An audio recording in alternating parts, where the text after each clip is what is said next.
하나님의 말씀 시편 37편 4절 함께 봉독하시겠습니다. 시편 37편 4절 말씀입니다. 구약 성경 828페이지에 있습니다. 다 찾으신 줄 알고 한 목소리로 같이 우리 읽겠습니다. 또 여호와를 기뻐하라. 그가 내 마음의 소원을 내게 이루어 주시리로다. 아멘. 이제 박홍련 목사님께서 여호와를 기뻐하라라는 제목, 죄송합니다. 찬양이 계십니다.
아멘. 이제 박홍일 목사님께서 여호와를 기뻐하라는 말씀으로 말씀 전해 주시겠습니다.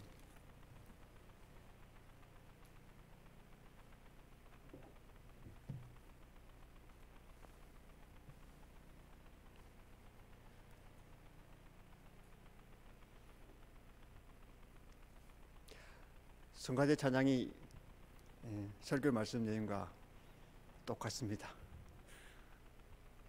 여러분, 구원이 기쁩니까? 잠시 기도하시겠습니다. 주님의 은혜를 감사합니다. 이 귀한 복된 날 주님 전에 나와서 하나님께 찬양하며 하나님께 우리의 마음을 드립니다. 이 시간 이곳에 임재하셔서 우리의 예배를 받아 주시옵소서. 하나님 아버지, 이 시간 말씀을 통해서 우리의 지친 영혼을 소성케 해주시고 힘을 주시고 위로해 주시고 능력을 더하여 주시옵소서. 하나님 말씀은 살았고 운동력이 있어 좌우에 날선 어떤 것보다도 예리하여 혼과 영과 및 관절과 골수를 찔러 쪼개기까지 하며 또 마음의 생각과 뜻을 감찰하느니라고 하셨사오니 이 시간 불과 방망이 같은 주의 말씀으로 우리의 완악한 마음을 부수고 깨트려서 우리의 마음을 부드럽게 만드시고 하나님의 말씀을 믿음으로 받으며 감사함으로 받는 귀한 시간 되도록 주님 성령께서 역사하여 주시옵소서. 예수님의 이름으로 기도드립니다. 아멘.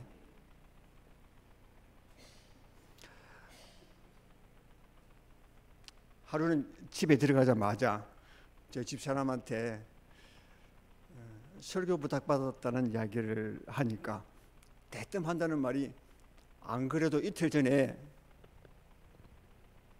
제가 말씀을 전할 기회가 생기도록 기도를 했다는 겁니다. 그래서 제가 그랬죠. 왜 그런 기도를 해가지고 사람을 힘들게 해요?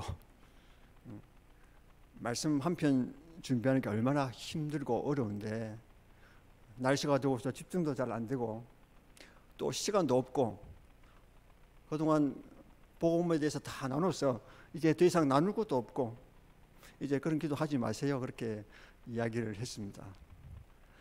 그런데 막상 또 말씀을 준비하다가 보면은 말씀을 준비하는 말씀을 깊이 묵상하는 이 시간이 제게 가장 행복한 시간이다라는 것을 느낍니다.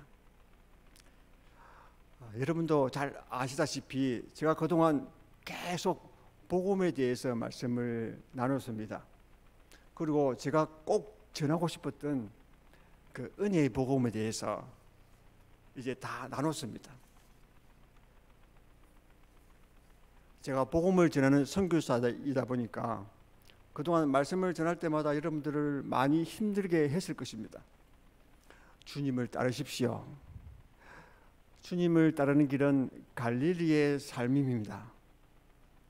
자기를 부인하고 십자가를 지고 고난의 길을 걸어가야 합니다. 예수님을 따르는 삶은 내가 원치 않는 방향으로 끌려가는 삶입니다. 내 영광을 챙기는 내 자아가 철저히 부인되어 가는 길입니다. 그렇기 때문에 예수님을 따르는 길은 참 어렵습니다. 힘듭니다. 그러나 하나님은 구원받은 우리를 사랑하시기 때문에 여러분 한 사람 한 사람 목덜미를 붙잡고 그 길로 끌고 가실 것입니다. 그것뿐입니까? 여러분 이 세상에 살면서 업신여김과 무시를 당하는 약한 자로 살아야 합니다. 내 야망과 비전이 산산조각 깨어지는 아픔을 겪어야 할 것입니다. 내 죄와 약함이 다 폭로되어서 내가 하나님 앞에 무능한 자라고 내가 불능한 자라고 발각되어서 극심한 좌절을 경험할 수 있을 것입니다. 또한 여러분이 가장 밑바닥까지 내려가셔서 철저한 좌절을 경험할 것입니다. 이런 이야기만 쭉 했으니까 얼마나 여러분 힘들었습니까? 여러분 모두가 죄인 중에 괴수라고 고백하는 자리까지 내려가셔서 하나님의 깊은 은혜를, 큰 은혜를 깨달으시라고 제가 드린 말씀이지만 아마 어떤 분들은 듣기가 불편했을 수도 있습니다. 그런 말씀만 전하는 저도 무척 힘듭니다. 말씀을 전하고 집에 들어가면 하루 종일 온 무거운 짐을 옮긴 사람처럼 힘이 다 빠집니다. 침대에 뻗어서 이런 생각을 해봅니다. 내 자신의 죄인됨과 무능함을 알고 오직 십자가 예수 그리스도 은혜만이 나를 구원할 수 있다는 그 진리를 알고 돌아가는 사람이 과연 몇이나 될까? 오늘 함께 생각해 볼 말씀은 제가 줄기차게 이야기했던 그런 내용과 정반대의 내용입니다. 그래서 마음은 굉장히 가볍습니다. 또 여호와를 기뻐하라.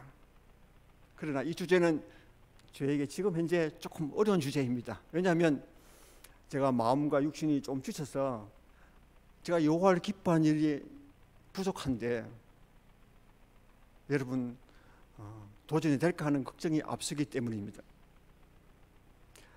오늘 여러분들에게 나누는 이 말씀은 먼저 하나님께서 제게 주시는 말씀입니다. 말씀을 준비하면서 받은 은혜들을 여러분도 이 시간 동일하게 받았으면 좋겠습니다. 성경은 우리에게 예수님을 따르려면 자기를 부인하라고 말씀하시면서 또 여호와를 기뻐하라고 말씀하십니다. 여호와를 기뻐하는 것은 즐거운 마음이 있어야 되지 않습니까? 그런데 자기를 부인하는 삶을 살면서 어떻게 여호와를 기뻐할 수 있을까요? 십자가를 지고 주님을 따르면서 여호와를 기뻐할 수 있을까요? 어떻게 이 두 가지 조화를 이룰 수 있겠습니까? 말씀을 들으면서 여러분들이 균형을 잘 잡으시기 바랍니다. 또 여호와를 기뻐하라. 이 말씀 속에는 우리의 신앙생활에 항상 어둡고 힘든 것만 있는 것이 아님을 보여줍니다. 이 세상의 상태가 정의가 없고 공의가 없고 어둡고 슬프고 불행하지만 그렇다고 우리도 그렇게 되어야 할 이유가 없습니다. 또한 그리스도인이 된다는 것은 행복한 삶을 포기한다는 그런 인상을 주어서도 안 됩니다. 그리스도인이 된다는 것을 고통스러운 모습으로 괴로운 인생길을 터벅터벅 걸어가는 모습으로만 상상하는 것은 아주 잘못된 것입니다. 이런 것들이 또 여호와를 기뻐하라는 말씀이 내포하는 의미들입니다. 그러나 사실 우리가 현실을 직면해 볼 때 정말 기뻐할 만한 일들이 자주 있을까요? 그렇지 않습니다. 기쁜 일들은 아주 가끔 일어납니다. 자녀들이 좋은 대학에 들어갈 때나 또 졸업을 해서 취업에 성공했을 때 기쁩니다. 아르헨티나에서는 졸업할 때가 가장 기쁜 날이죠. 또 나이가 들어 손자가 생길 때 말할 수 없이 기쁘겠죠. 이런 일들은 우리 인생에 아주 가끔 일어납니다. 반면에 대부분 우리는 우리의 신앙생활이 좁은 길이라고 생각하고 하루하루 참고 견디며 살아가는 데 더 익숙해져 있지 않습니까? 우리의 신앙 여정에는 작은 파도와 큰 풍랑들이 끊임없이 찾아옵니다.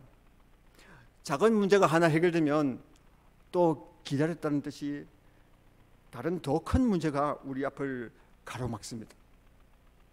그럴 때마다 우리는 어떻게 합니까? 정말 하나님 살아계시는가? 하나님은 나의 환경을 조금 더 왜 개선해 주지 않으실까?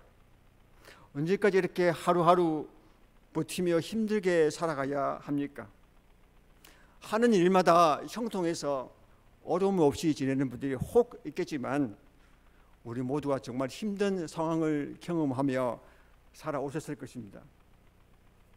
여러분 힘드시더라도 잘 견디십시오. 제가 요즘 건강에 관심이 많다 보니까 우리 교회 안에서도 건강에 어려움이 있으신 분들이 많이 있다는 것을 알게 되었습니다. 조금만 조심하지 않으면 아주 위험한 상태에 빠지는 분들도 있습니다. 또 매일 주사를 맞아야 하는 사람도 있습니다. 제가 위에서 기도해 드리라고 말씀을 드리는 겁니다. 이렇게 육신이 몸이 많이 아프신 분들은 하루하루 잘 지나가면 얼마나 감사한 하루일까 이렇게 생각을 할 수밖에 없을 것입니다. 이렇게 우리는 육신의 연약함과 여러 가지 해결해야 할 문제 속에서 하루하루를 믿음의 삶이라고 버티며 살아가는데 성경은 우리들어 여호와를 기뻐하라고 합니다. 심지어 항상 기뻐하라고 명령하십니다. 하나님 좀 너무 하시지 않습니까? 하나님께서 우리에게 요구하시는 요구가 너무 심한 요구가 아닐까요? 저 자신을 돌아봐도 별로 기뻐할 만한 것이 없습니다. 좋은 친구들 하나님이 다 하나둘 빼앗아 가시고 교만하지 말라고 제 비전과 야망도 다 빼앗아 갔습니다. 그렇다고 제자 삼는 사역이 활발하게 일어나면 기쁨이 되겠는데 그렇지도 못합니다. 한국에서는 제자 한 명을 훈련시키면 2년 안에 전도해서 다른 사람들을 데리고 옵니다. 그럼 제가 영적인 할아버지가 되는 거예요. 그런데 여기서는 10년째 양육하고 있는데 이제야 비로소 전도하는 방법을 가르치고 있습니다. 사역을 통해서 제가 기쁨이 있겠습니까? 오해하지 마시고 잘 들으시기 바랍니다. 그런데 오늘 말씀은 우리에게 여호와를 기뻐하라고 도전하십니다. 우리는 이 도전 앞에 잠시 멈춰서서 여호와를 기뻐해야 하는 이유를 먼저 찾아보아야 하겠습니다.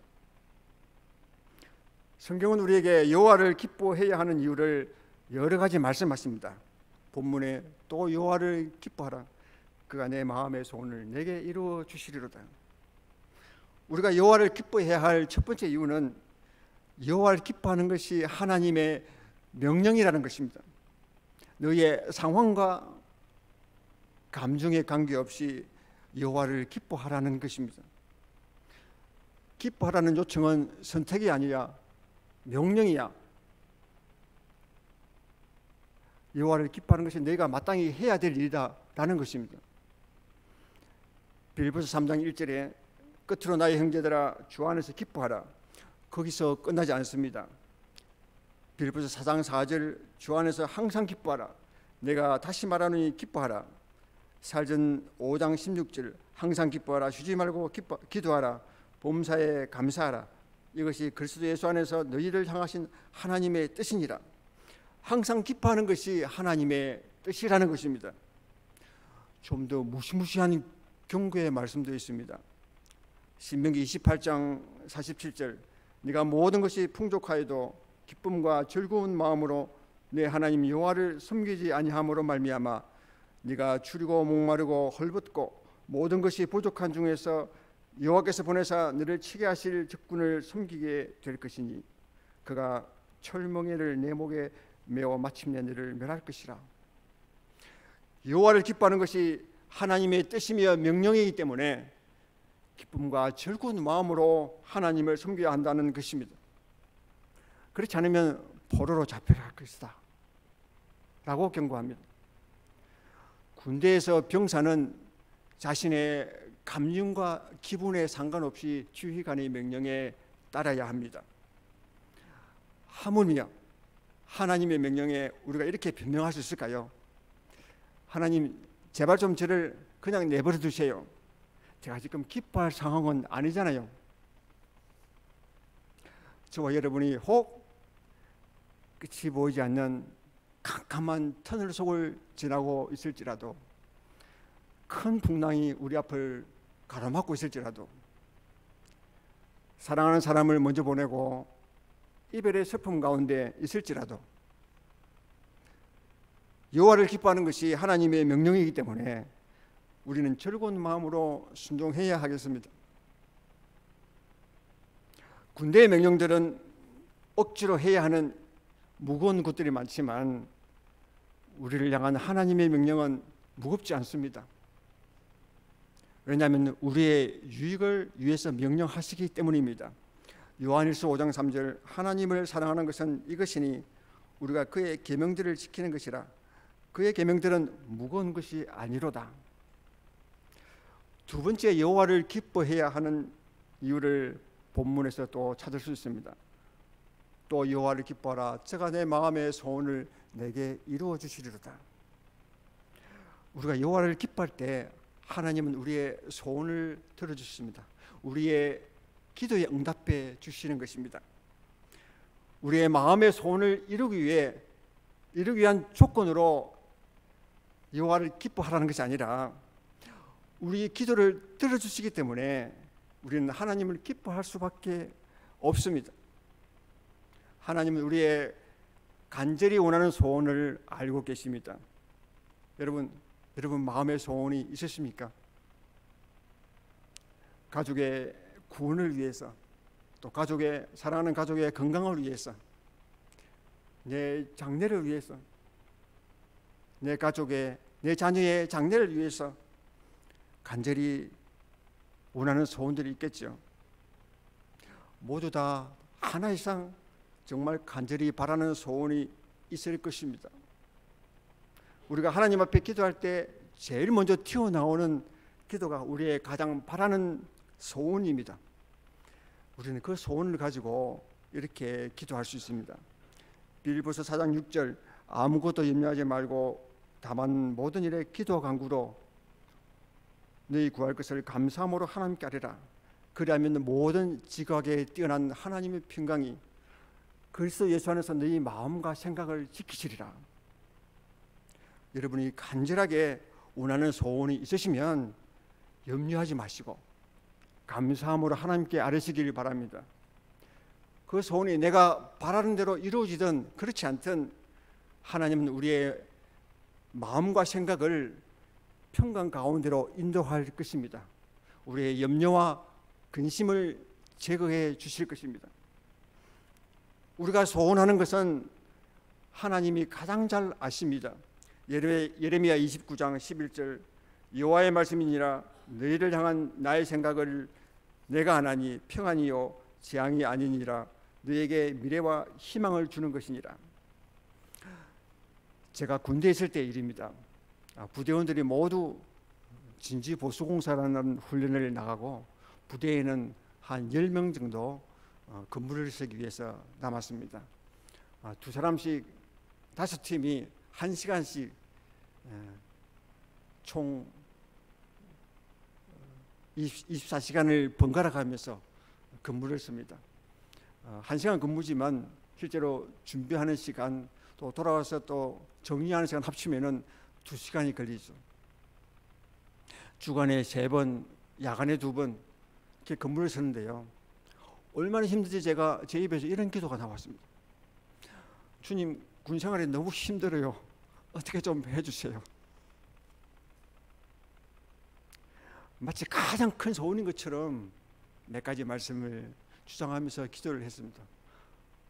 그런데 어느 날요, 사단사령부에서 공문이 하나 내려왔는데 육군본부에 파견할 차트병이라고 있습니다. 글씨 쓰는 차트병을 구한다는 공문이 내렸고, 제가 어떻게 발탁이 돼서 육군본부가 있는 원주로 파견을 갔습니다.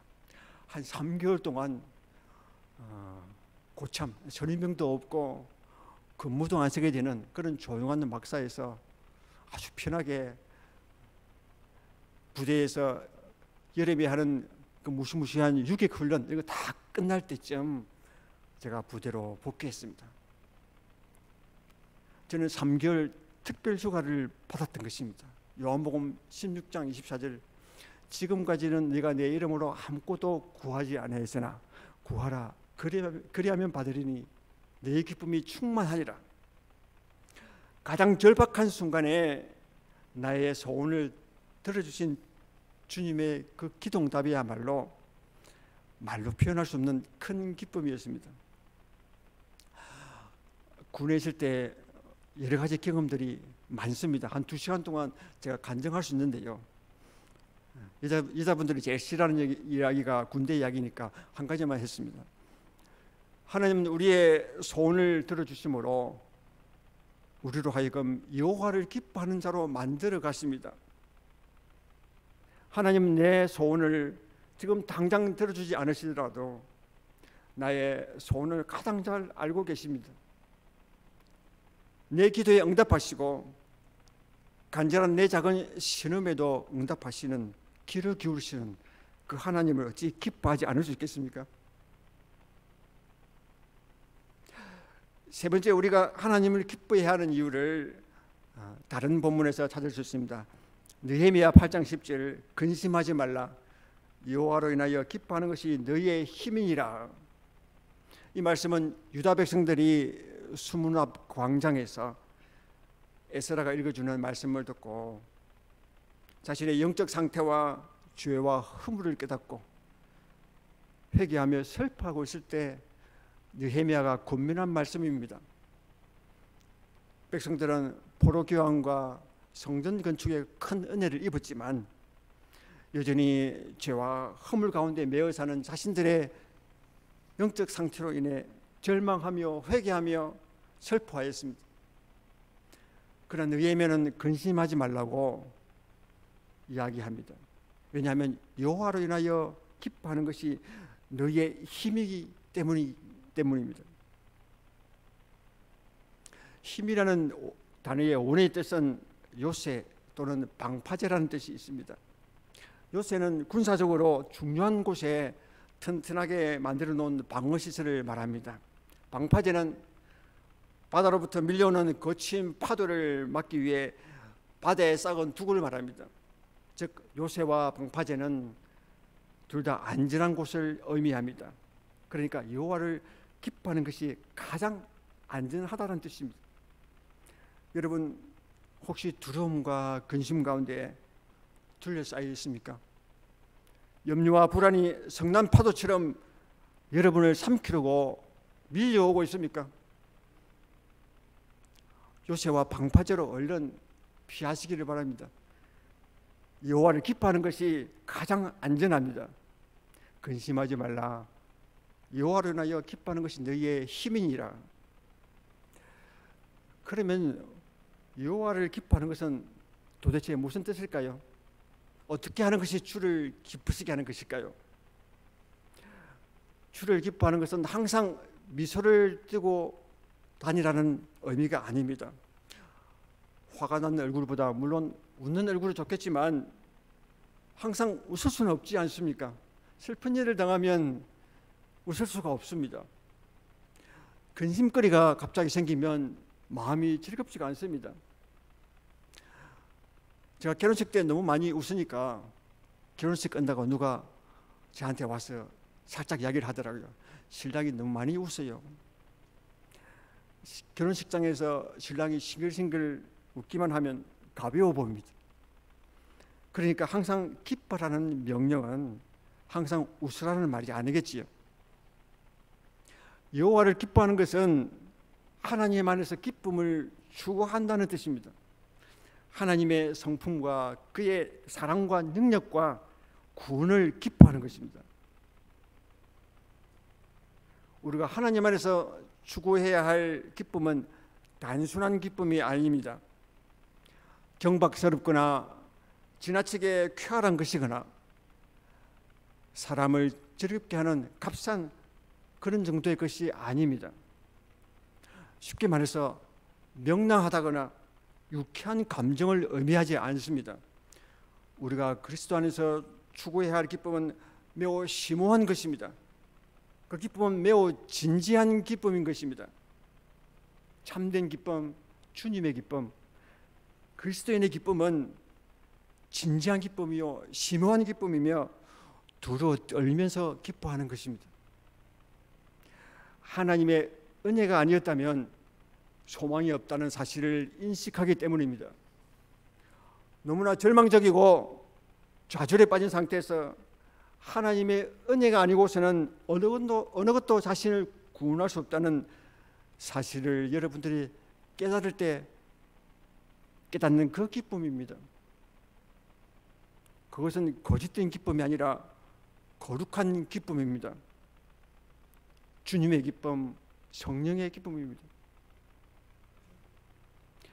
참된 기쁨, 즉 그리스도인의 기쁨은 예수님이 이 세상에 오셔서 십자가에 못 박혀 죽으시고 장사 지난 바 되시고 부활하셨다는 사실을 믿는 것을 통해서만 구원받았다는 사실을 아는 자들의 기쁨입니다.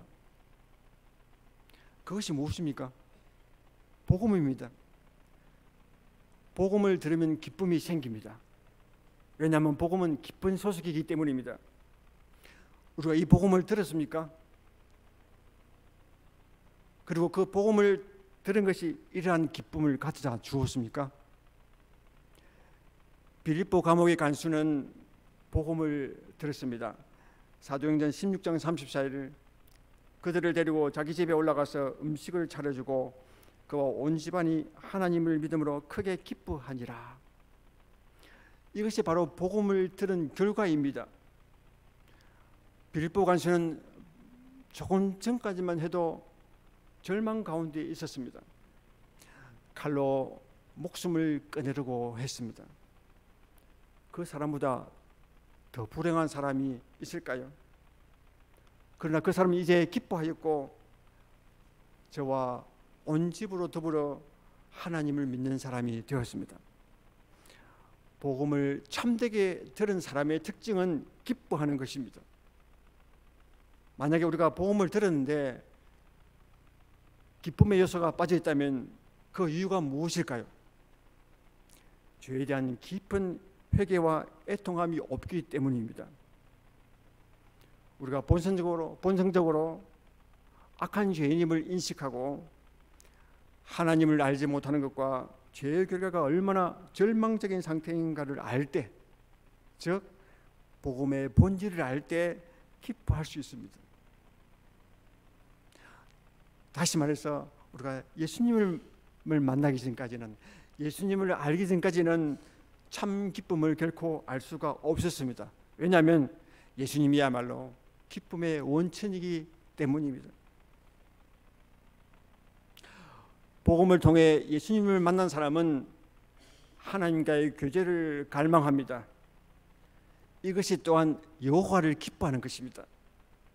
하나님께서 내게 주신 선물들을 기뻐하는 것이 아니라 하나님을 간절히 찾습니다. 시편 42편 1절 하나님이여 사슴이 시냇물 찾기에 갈급함같이 내 영혼이 주를 찾기에 갈급하니이다. 내 영혼이 하나님 곧 살아계시는 하나님을 갈망하나니 내가 어느 때에 나아가서 하나님의 얼굴을 배울까. 시편 63편 1절 하나님이여 주는 나의 하나님이라. 내가 간절히 주를 찾되 물이 없어 마르고 황폐한 땅에서 내 영혼이 주를 갈망하며 내 육체가 주를 앙모하나이다. 내가 주의 권능과 영광을 보기 위하여 이와 같이 성소에서 주를 바라보았나이다. 주의 인자하심이 생명보다 나음으로 내 입술이 주를 찬양할 것이라. 이러므로 나의 평생에 주를 송축하며 주의 이름으로 말미암아 나의 손을 들리이다. 골수와 기름진 것을 먹음과 같이 나의 영혼이 만족할 것이라. 나의 입이 기쁜 입술로 주를 찬송하되. 5절을 세 번역으로 다시 보겠습니다.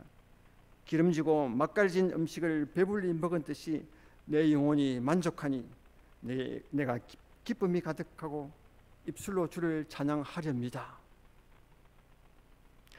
말씀과 기도를 통한 하나님과의 깊은 만남은 우리의 영혼을 만족해주며 우리 속에서 기쁨이 넘쳐나도록 해줍니다.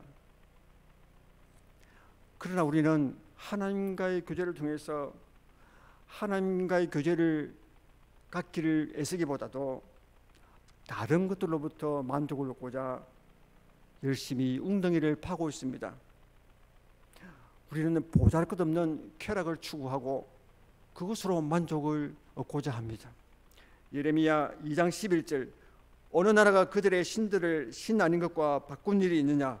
그러나 나의 백성은 그의 영광을 무익한 것과 바꾸었도다. 너 하늘아 이 일로 말미암아 놀랄지어다. 심히 떨지어다. 두려워할지어다. 여호와의 말씀이니라. 내 백성이 두 가지 악을 행하였나니 곧 그들이 생수의 근원 되신 나를 버린 것과 스스로 웅덩이를 판 것인데 그것은 그 물을 가두지 못할 터진 웅덩이들이니라. 생수의 근원 되시고 기쁨의 원천이신 주님을 찾기보다 우리는 쉬지 않고 다른 것들을 통해 만족을 추구하고 있다는 것입니다. 우리가 우리의 만족을 얻기 위해서 열심히 파는 웅덩이는 물을 저축지 못할 터진 웅덩이라고 성경은 말합니다. 기쁨의 주님을 만나고도 아직 터진 웅덩이를 열심히 파고 있지는 않으신지요? 우리가 하나님 안에 거하고 하나님이 우리 안에 거하는 하나님과의 깊은 교제를 갖기 전에는 결코 충만한 기쁨을 누릴 수 없을 뿐더러 또한 지속할 수가 없습니다. 근육을 만들기 위해서 또 살을 빼기 위해서 체육관에 등록하시는 분들은 제가 가끔 보는데 하나님과의 만남을 갖겠다고 결단한 그런 분들은 좀처럼 찾아보기가 힘듭니다. 새벽에 조용한 예배당에 나와서 하나님과 시간을 가질 수도 있습니다. 그리고 하루 중 조용한 시간에 하나님과 개인적으로 만나는 그런 결단을 새롭게 하면 어떨까요? 예수님도 조용한 아침에 교제하는 시간을 가졌습니다. 마가복음 1장 35절, 새벽 아직도 밝기 전에 예수께서 일어나 나가 한적한 곳으로 가서 거기서 기도하시더니. 우리는 또한 예배를 통해서 하나님을 기뻐할 수 있습니다. 우리가 예배 때 어떻게 하나님을 공경할 수 있을까요?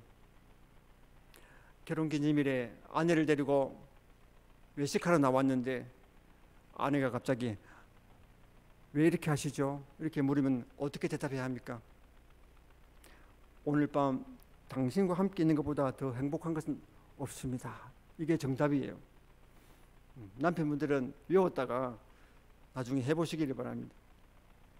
그런데 만약에 그건 내 의무요 이렇게 대답하는 남편이 있다면 아내의 마음이 어떻겠습니까? 오랜만에 외식인데 밥맛 떨어지겠죠. 그건 내 기쁨이요가 아내에 대한 존중입니다. 예배 시간에 우리가 어떻게 하나님을 공경할 수 있습니까? 예배는 내 의무입니다 라고 해야 할까요? 아니면 예배는 내 기쁨입니다 라고 해야 할까요? 우리가 예배를 기뻐할 때 예배가 단순한 의무 수행으로 전락하지 않게 합니다. 우리가 예배에 참석하는 것만으로도 마치 하나님께 대단한 헌신을 한 것처럼 생각하기보다 하나님께 드린 이 예배는 내 기쁨입니다 라고 고백하는 성숙한 그리스도인들이 다 되었으면 좋겠습니다. 시편 16편 11절, 주께서 생명의 길을 내게 보이시리니 주의 앞에는 충만한 기쁨이 있고 주의 오른쪽에는 영원한 즐거움이 있나이다. 예배를 통해 하나님을 기뻐하는 사람들에게는 주일 아침 잠을 좀 덜 자더라도 일찍 예배당에 나와서 함께 찬양하며 서로 얼굴을 보는 것이 가장 일주일 중에 기다려지는 시간일 것입니다. 마지막으로 여호와를 기뻐하는 것은 또한 이웃을 사랑하는 것을 말합니다. 사랑은 넘치는 기쁨, 특별히 하나님을 향하는 기쁨의 실천입니다. 사랑은 무엇보다도 하나님의 충만한 은혜를 깊이 만족스럽게 경험하는 것이고 그 은혜를 다른 사람과 나눔으로써 두 배의 만족을 경험하는 것입니다. 극한 가난 속에서도 마게도냐 성도들은 헌신적인 사랑으로 이웃의 필요를 채워 하나님을 향한 기쁨을 표현했습니다. 최근에 우리 권사님들께서 식사를 많이 준비하시고 섬기셨는데 바쁘고 피곤한 중에서도 몸과 시간과 물질을 들여서 그 헌신으로 말미암아 모두에게 기쁨이 되지만 이것이 바로 여호와를 기뻐하는 사랑의 수고인 것입니다. 말씀을 맺겠습니다. 모든 기쁨은 자연적으로 찬양으로 흘러넘칩니다. 찬양은 기쁨의 표현입니다. 시편 9편 2절, 내가 주를 기뻐하고 즐거워하며 지존하신 주의 이름을 찬송하리니. 시편 5편 11절, 그러나 주께 피하는 모든 사람은 다 기뻐하며 주의 보호로 말미암아 영원히 기뻐 외치고 주의 이름을 사랑하는 자들은 주를 즐거워하리이다. 시편 43편 4절, 그런즉 내가 하나님의 제단에 나아가 나의 큰 기쁨의 하나님께 이르리이다. 하나님이여, 나의 하나님이여, 내가 수금으로 주를 찬양하리이다. 여러분에게 기쁜 일이 생길 때나 혹 고난 가운데 있을지라도 여호와를 기뻐하라는 하나님의 이 명령에 기쁨으로 순종하셔서 찬양으로 흘러넘쳤으면 좋겠습니다. 공허하고 어두웠던 내 삶에 어느 날 찾아오신 예수님, 나에게 형언할 수 없는 그런 큰 기쁨을 안겨주셨던 그 기쁨으로 주님을 기뻐하시기를 바랍니다. 주님을 만난 날 한없이 기뻤던 그 구원의 기쁨이 회복되면 우리가 고난 가운데서도 소망을 가지고 여호와를 기뻐할 수 있을 것입니다. 주를 기뻐하는 것은 그리스도인의 생활 구범이라고 할 수 있습니다. 주를 항상 기뻐한다는 그 말은 참된 기독교 신앙의 표지입니다. 주를 기뻐하지 않는 것은 죄입니다. 웨스트민스터 소요리 문답의 첫 번째 질문, 사람의 첫째 되는 목적은 무엇입니까?에 대한 답은 사람의 첫째 되는 목적은 하나님을 영화롭게 하는 것과 영원토록 그를 즐거워하는 것이다 라고 되어 있습니다. 즉 하나님을 기뻐하는 것이 그분께 영광을 돌리는 것입니다. 기도하시겠습니다.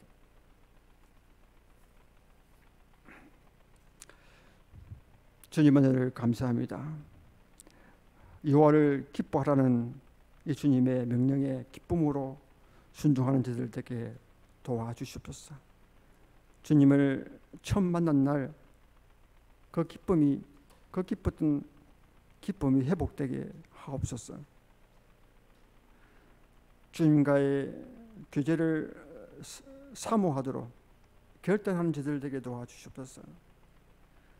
예배는 내 기쁨입니다 라고 고백하는 저들 되게 도와주시옵소서. 이웃을 사랑하기를 기뻐하는 저들 되도록 주님 도와주시옵소서. 예수님의 이름으로 기도드립니다. 아멘.